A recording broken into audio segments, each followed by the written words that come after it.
Puji Tuhan, selamat pagi Bapak Ibu Saudara yang terkasih di dalam Tuhan. Kembali lagi di dalam program Berkat Pagi.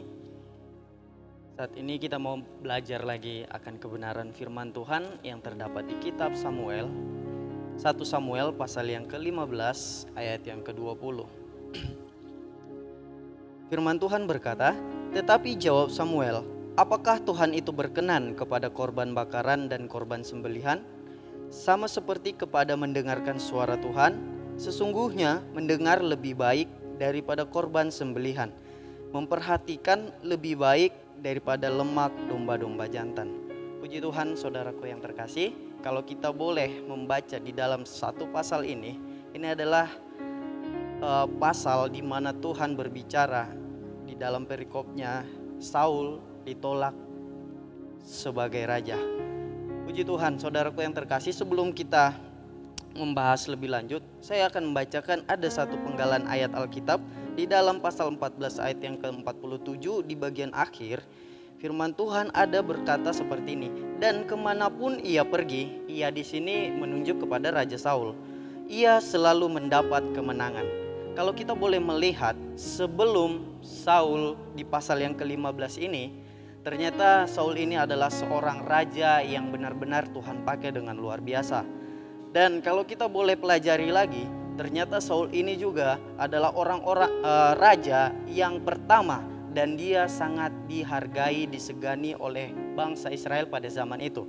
Namun ada hal yang harus kita pelajari dari kehidupan Raja Saul.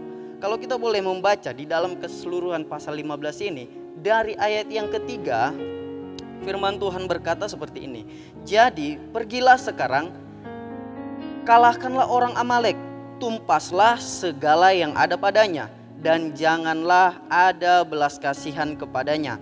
Bunuhlah semuanya, laki-laki maupun perempuan, kanak-kanak maupun bunuhlah semuanya, laki-laki maupun perempuan, kanak-kanak maupun anak-anak yang menyusu, lembu maupun domba, unta maupun keledai."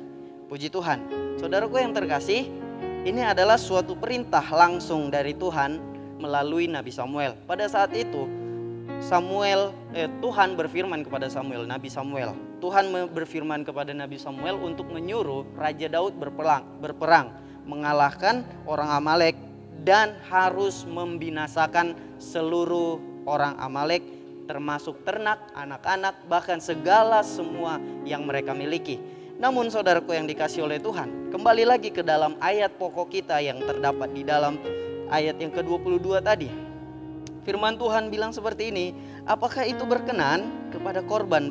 Apakah Tuhan itu berkenan kepada korban bakaran dan korban sembelihan? Jadi ceritanya seperti ini, saudara. Kalau di ayat-ayat yang keseluruhan ini, Raja Saul setiap kali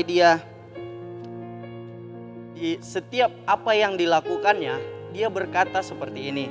Kita baca di dalam ayat yang ke-8, firman Tuhan bilang, "Agag, raja orang Amalek, ditangkapnya hidup-hidup. Tetapi segenap rakyatnya ditumpasnya dengan mata pedang." Saudara, ada hal di sini yang kita pelajari. Kalau di ayat yang ketiga Tuhan bilang harus semua diratakan, dimusnahkan. Tidak ada satupun yang tinggal, mau itu siapapun, orang kaya, orang miskin, anak masih kecil atau orang tua, semuanya harus dibinasakan. Tapi ada hal yang mengecewakan hati Tuhan. Makanya di ayat pokok tadi firman Tuhan bilang, apakah Tuhan itu berkenan kepada korban? Nah, kita baca lagi ayatnya. Di dalam ayat yang ke-13, di sini Samuel berkata kepada Saul, ketika Samuel sampai kepada Saul, berkatalah Saul kepadanya, "Diberkatilah kiranya engkau oleh Tuhan. Aku telah melaksanakan firman Tuhan." Puji Tuhan. Terus di ayat yang selanjutnya, "Tetapi kata Samuel, kalau begitu apakah bunyi kambing domba yang sampai ke telingaku dan bunyi lembu-lembu yang kudengar itu?" Jawab Saul, "Semuanya itu dibawa daripada orang Amalek." Sampai situ dulu. Tadi ayat pokok kita berkata, apakah itu berkenan korban bakaran atau korban sembelihan. Jadi ceritanya ini Raja Saul ketika Tuhan telah suruh tadi, dia memilih suatu hal yang tidak disukai oleh Tuhan. Tuhan suruh musnahkan segala sesuatu, tapi dia memilih ada yang tertarik di matanya dan dia ambil, dia jarah. Dan dengan alasan yang baik. Wow, alasan yang baik itu apa? Dengan alasan yang baik dia bilang seperti ini kepada Samuel. Aku memilih lembu domba yang terbaik untuk kupersembahkan kepada Tuhan. Ada di situ di dalam ayatnya itu saudara. Di dalam ayat yang ke-15 kita baca di bagian terakhir. Sebab rakyat menyelamatkan kambing domba dan lembu yang terbaik dengan maksud untuk mempersembahkan korban persembahan kepada Tuhan. Tetapi selebihnya telah kami tumpas. Kalau kita boleh melihat kenapa ayat pokok tadi berbicara seperti itu. Karena Raja Saul, Tuhan suruh untuk memusnahkan segala sesuatunya, tapi dia melakukan yang tidak seperti Tuhan perintahkan. Kalau kita boleh melihat di sini, kenapa Tuhan menyesal memilih Raja Saul menjadi raja atas bangsa Israel? Kalau kita boleh pelajari, yang pertama, dia tidak peduli dengan firman Tuhan. Kenapa? Dia mendengar, iya benar, dia mendengar, dia mengetahui apa yang dikatakan oleh firman Tuhan, tapi dia tidak peduli. Yang dia pedulikan, saudara, kita boleh belajar di sini adalah kepentingannya diri sendiri, kepentingan diri sendiri. Kenapa? Kalau boleh kita pelajari di dalam ayat yang ke-8 tadi, Raja Agag atau Raja Amalek, dia bawa pulang hidup-hidup untuk apa? Kalau kita pelajari secara manusia, kenapa dia dibawa pulang? Itu karena dia ingin menunjukkan kepada bangsa Israel, inilah raja orang Amalek yang kami musnahkan itu. Artinya dia ingin menyombongkan diri kalau dengan tangannya dia boleh mengalahkan orang Amalek dan membawa rajanya. Dia seakan-akan membawa sebuah trofi, menunjukkan kepada bangsa Israel kalau dia bisa hebat tanpa Tuhan. Oke, itu yang pertama. Hal yang berikutnya, kenapa Tuhan menyesal? Kalau kita boleh melihat di sini di ayat yang ke-20, 21 sampai 24. Ketika Samuel menegur Raja Saul ini, dia bilang seperti ini, kita baca mulai dari ayat yang ke-20. Lalu kata Saul kepada Samuel, aku memang mendengarkan suara Tuhan dan mengikuti jalan yang telah disuruh Tuhan kepadaku, dan aku membawa Agag raja orang Amalek, tetapi orang Amalek itu sendiri telah kutumpas. Kalau kita boleh baca ayat 21-nya seperti ini. Tetapi rakyat mengambil dari jarahan itu kambing domba dan lembu sapi yang terbaik untuk dikhususkan, yang terbaik dari yang dikhususkan untuk ditumpas itu, untuk mempersembahkan korban kepada Tuhan. Di dalam hal-hal ini ada satu ayat lagi firman Tuhan bilang, berkatalah Saul kepada Samuel, aku telah berdosa sebab telah kulangkahi titah Tuhan dan perkataanmu, tetapi aku takut kepada rakyat. Sampai situ dulu.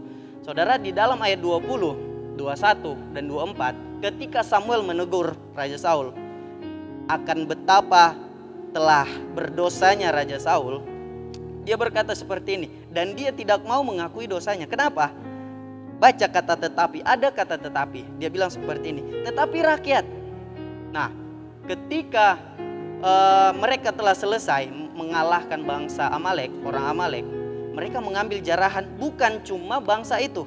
Ayat firman Tuhan bilang tadi, Raja Saul dan rakyat yang bersama dengan dia mengambil jarahan yang terbaik daripada peliharaan mereka tadi. Tapi di ayat 20, 21 firman Tuhan berkata, tetapi disinilah kenapa Tuhan menyesal kenapa Tuhan menyesal mengangkat Saul menjadi raja.